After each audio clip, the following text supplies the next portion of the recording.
All right, I wanted to check this video out here. It says NRG Dizzy's face reveal: how one decision destroyed everything. And I feel like the thumbnail is just kind of messed up. I feel like that's photoshopped. I don't know. Just doing them dirty a little bit. But I am very interested because I remember playing Apex Legends at the start when it was first released. You know, it blew up really fast, and I feel like they released it off the whim. No announcements. This game was just available one day, and it was so fun. I played a lot of Apex Legends. I still play it today. Check it out every season or every few seasons. And yeah, I even watched the esports scene. And I remember Dizzy, and I actually totally forgot about, I was like, where is he? Because he was the main man. In the first month of its release, there was one specific person that everyone had their eyes on. His extremely high level of skill was fascinating. He was crazy. His laid-back attitude while destroying lobbies was unheard of, and his ability to break record after record was straight up astonishing. And in the first 2 months of Apex Legends release, the name Dizzy was being spoken about all over the internet, from ESPN to Dexerto, all the way to the Twitter pages of I remember Trout played with them. Esports gaming world. I remember watching that stream. To know who Dizzy was. Ninja played with them. The biggest names in gaming, such as Ninja and Shroud, to want to play with him live on their streams. It's the wingman. Oh my god, that was nasty. That was sick. Before that, King Richard was signed Dizzy to NRG Esports, making him the first ever upcoming player to represent a professional esports organization on Apex Legends. For the first 2 months of Apex Legends, Dizzy was at the pinnacle of the Apex Legends community, and everyone knew that. So I feel like part of this, obviously he's a crazy player, but I feel like part of this is like Apex was brand new and they just released. There's no beta or anything. It just launched, and everyone was bad at the start of Apex. Like everyone, the average player now is so much better than back then. I remember I played Apex for like the first 2 seasons. I got frustrated and I quit because I hit plat, and that's when like Winston came out that season, I think. And you know what ranked was in plat? You land, you loot for like 5 minutes, and then you hide in a building in the circle, and then you get a Winston to just set up all their like gates and stuff, and then you AFK. That was ranked, and I feel like that's kind of what ranked still is sometimes, which is kind of lame. But yeah, I got bored of that, and then it came back like, I don't know, a year and a half, 2 years later, and the average player is just so much better. It's crazy. His average viewers on Twitch went from a measly 36 viewers in January 2019, before Apex Legends had come out, to over 16,000 viewers in March of 2019, the peak of his career. At this point, it was safe to say that Dizzy was not going to be going anywhere anytime soon. He had finally become a popular streamer, and with that, failure most likely seemed like an impossibility in the eyes of Dizzy. Wow, look at that. 13k followers on Twitter, 80k Twitch followers, and 4k YouTube subs. Fan base. He wasn't one of those streamers that would blow up for their over-the-top attitude or their ability to continually trash talk big streamers in hopes of starting drama. Dude, that was crazy.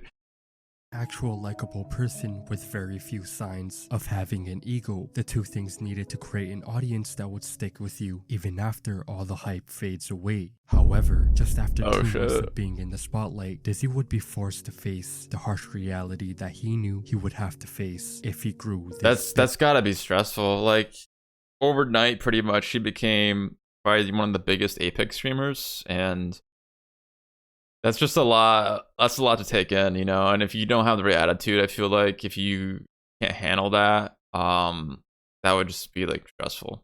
Big. You see, when a streamer reaches a certain point in their career, they would be forced to step out of their comfort zone, whether they like it or not. For some, it would be competing outside of the comfort of their own home, and for others, it might be the fear of being criticized for their looks. This is a point where streamers and professional players would make crucial decisions that could possibly create serious problems for them in the future. One of the most notable... The thing is, like, what is the average esport player look like? What's like the average streamer guy look like? I don't think it's it's probably, you know, something mid. I don't think it's anything crazy. Examples of this would be Dakota's. He would make the decision to hide his face from his viewers due to not wanting to be recognized.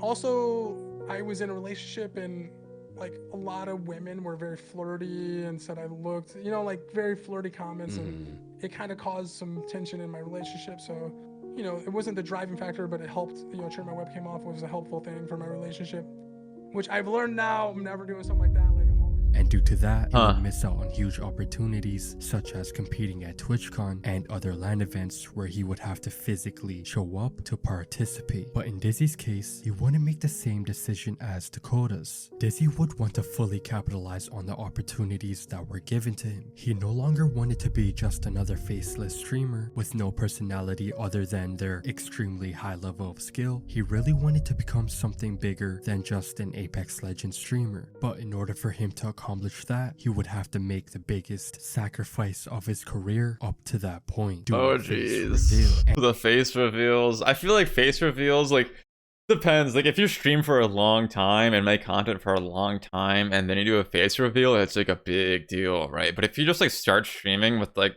your face on the camera, it's whatever. I mean, I've been streaming for a few years and I feel like at the start, I mean, you have a camera right in your face. It's very weird at first. Don't get me wrong. It's very weird. It's a little uncomfortable.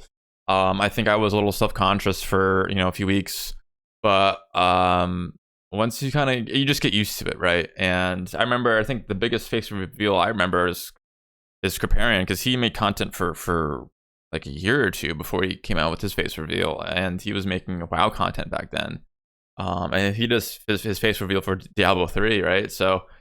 And I think that added to his content, right? I feel like streaming with a webcam adds to the content because, one, you get reactions, you get the streamer's reaction, right? Which is just is exciting, right? And you get to see their body language, their expressions, and how they respond to the game. And that's a key, you know, body language is huge. And this is when Dizzy would be faced. I prefer to watch streamers have a cam. This first set of problems. Usually when a streamer would reach the level Dizzy was on, it would take years upon years of dedication and perseverance to make it to that point. And in the process, the streamer would learn to take criticism and hate without it affecting their well-being, since they would have already encountered hundreds of trolls during their years of streaming. But you see, in Dizzy's case, he skipped that entire process by basically blowing up overnight. He wasn't able to steadily grow as a creator, and over time learn how to not let hate get to him. He would instantly be thrown into the spotlight and become the center of attention. Wait. Channels with gained the most followers in February. Dizzy's number 2, right behind Shroud. That's crazy. That's actually pretty nuts. Pretty much overnight, an extremely stressful position to be in, especially for a young streamer that still lived in his parents' house. For Dizzy, blowing up would be a blessing and a curse. On one side, he was making a shit ton of money and was living the dream 99% of streamers will never get to live, while on the other side, he was vulnerable to all the trolls and haters he was bound to encounter while streaming. And if I was to say that, it's hard, but you just gotta block that stuff out, man. Like, you just gotta block it out. It can be hard to avoid, though. I think if I was that big, I wouldn't even look at YouTube comments. I wouldn't even, you know, I'd have mods and Twitch, and you're good, right? Maybe you tweet, you don't look at comments on Twitter, Instagram, whatever. Just ignore all comments, because for me, I feel like most of the comments in my YouTube are positive, but there are some that are just like, not really like toxic or anything, but just like stupid. You know, like some guy in my YouTube commented about like the rotation or Hunter. He like my guide, he was like, you never rapid fire on full focus, like dumb guide or something like that. I was just like, okay, just look at parses, look what all the hunters are doing. So and a lot of people are just like dumb with that, but luckily I haven't had to deal with anything crazy, but some people have to deal with, like, you know, really serious stuff. I mean, look at Doc, for example. Someone went to his house and like shot at his house. Just completely messed up, right? But you have to avoid the trolls, which is just Trolls and tough. haters would show him mercy in the future. I would be straight up lying to you guys, because if you were there to witness what happened to Dizzy during March of 2019, you would know that the trolls and haters were absolutely ruthless and cold-hearted to Dizzy during the specific month. The day is March 16, 2019, and during the same That's almost what? 4 years ago. Wow. Sponsored live stream for Spider-Man. Has it been 4 Into the years? Spider-Verse, Dizzy would decide to make the biggest decision of his streaming career up to that point. He would decide to do a face reveal, and leading up to the stream, the hype was huge. He would have over 40,000 live viewers awaiting his face reveal, leaving everyone to speculate how he would look. And for some odd reason, most people assumed that Dizzy was a short black or Asian. Wait, why? I feel like, okay, so some people's voice makes them sound like a different race. Like Donkey used to not have a face reveal. I thought Donkey was black for fucking like 4 years, dude. I thought Donkey was black for years. And then he does like a face reveal or whatever. He just like it was so casual. I don't think he even did like a reveal. He just like showed up on some of his videos and I was like, oh, he's just like a regular white dude, just with like a deeper voice, I guess. Asian guy. But when Dizzy would finally reveal his face and would look the complete opposite of what people assumed he would look like. Nah, I'm just playing. We good. But yeah, what can I say? Wait, is that how he did it? There was no like The haters and trolls would go crazy. They would flood the comments on every post about Dizzy's face reveal with statements such as, "Put the mask back on. I need to unsee." Oh, that's so He messed looks like up. Sid from Ice Age. He looks like that guy from Ratatouille. He is just a gamer. He even changed his FOV to 110 in real life. After this stream, These the guys are haters and fucked trolls up. started spreading their toxicity everywhere, from Twitter to YouTube. The same jokes about Dizzy's face reveal were being made all over the internet. But if I was to say that a majority of the people would react badly to Dizzy's face reveal, that wouldn't be true, since if you were to dig past all the hate jokes that plagued every comment section about Dizzy's face reveal, you would notice that lots of comments were showing support towards Dizzy's Yeah, I feel like most of the comments are supportive, but I feel like the negative ones impact you like hard, you know? So, like I said, he should just ignore everything. Fuck the haters. decision to be more open to the public about Like, I wouldn't even look at this stuff because, like, you know, one of these could be negative and how stuff. he looked. They really showed Dizzy that they cared for him, and from what it seemed, the large amount of support Dizzy's fan base showed him was enough for Dizzy to make another huge step in his gaming career: compete at TwitchCon.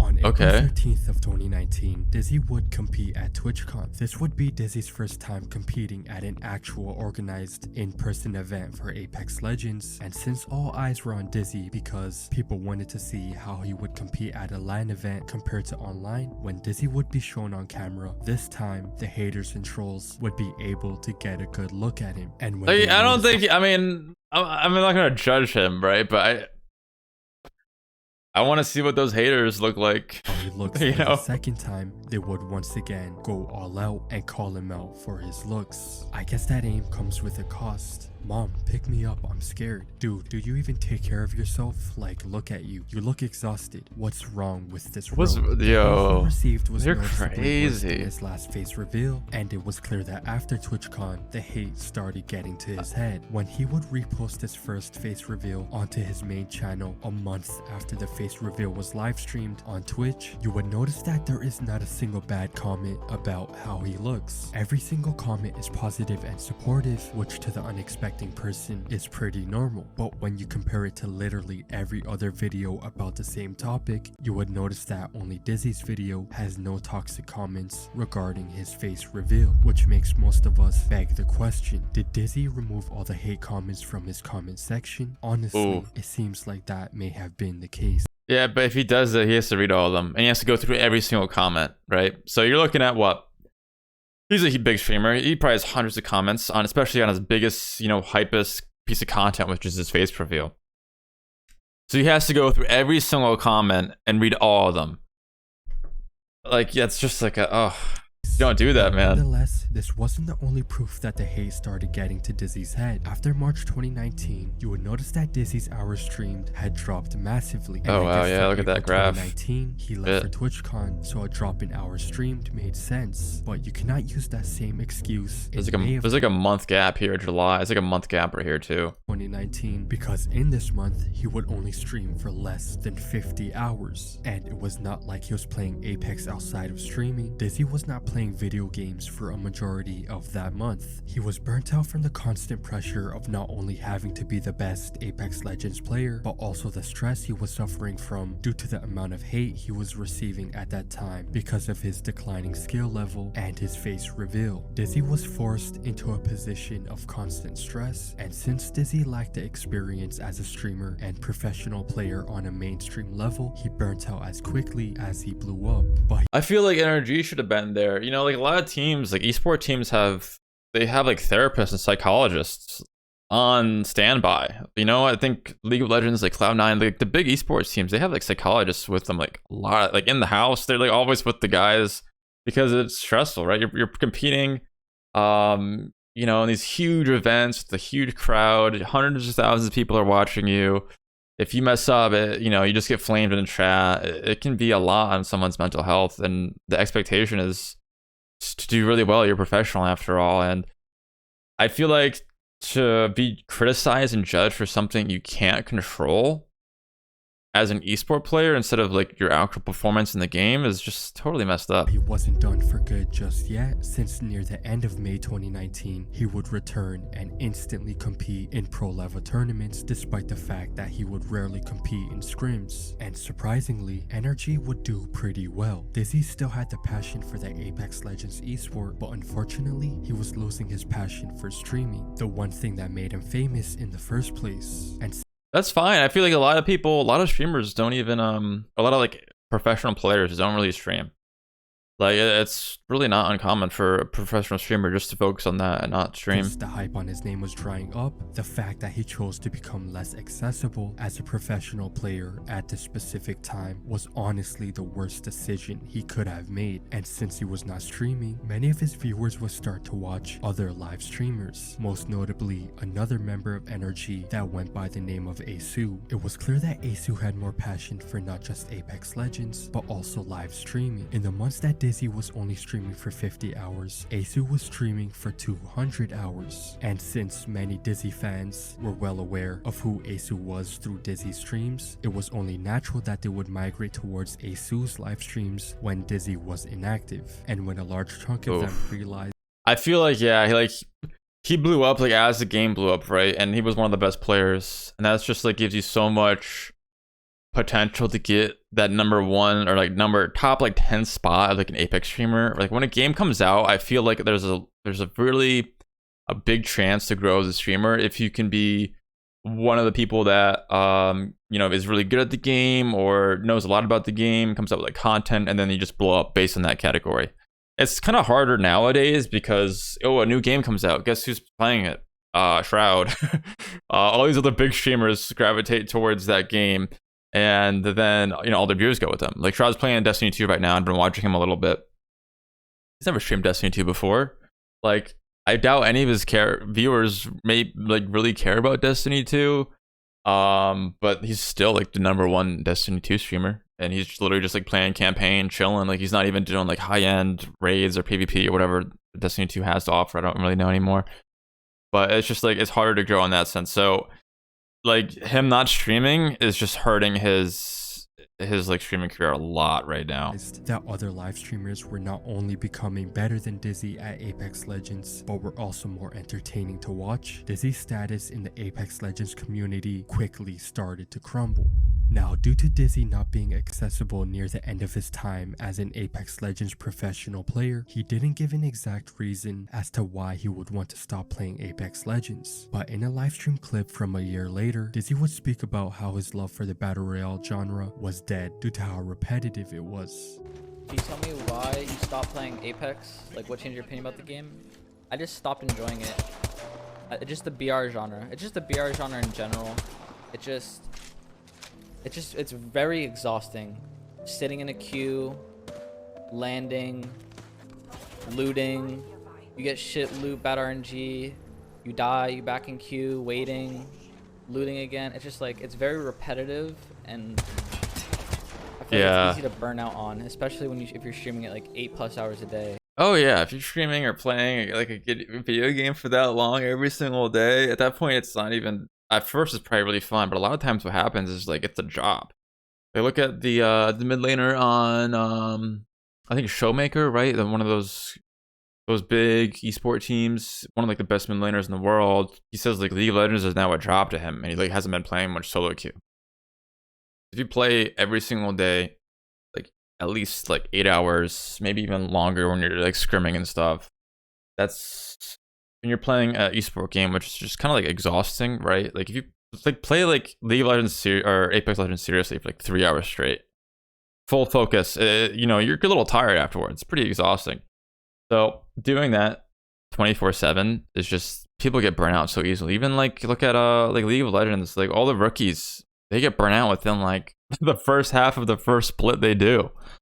Or like even like 6+. But when we look at a Twitter post he made on December 10th of 2019, he would state that he was becoming inconsistent due to him going through personal challenges. And while he didn't state what he meant by personal challenges, we could only imagine that the things we spoke about in this video played a huge role in Dizzy's decision to quit Apex Legends. And later on, when Valorant came out, it was clear that he instantly got addicted to that game, and chances of him ever coming back to Apex Legends were becoming less likely as weeks went by. And as most of you guys already know, Dizzy would never make an official comeback to Apex Legends. He would occasionally play the game here and there, but as a variety streamer, not the official Apex Legends streamer that we all knew and loved. Oh, I wonder if he still streams. That was crazy though. That was just honestly kind of sad. Like honestly, like I wish there was you know, someone to help him out and to like be like a life coach. You know, he seems like a young person. I don't even know how old he is, but he seems like he's maybe in his late teens, early 20s. And I think if he had the proper guidance, maybe that situation could have changed. And if he approached maybe his streaming career a little differently, I think he'd still be one of the, you know, top Apex streamers. But that was a good video, but pretty sad. Jesus, the internet is ruthless.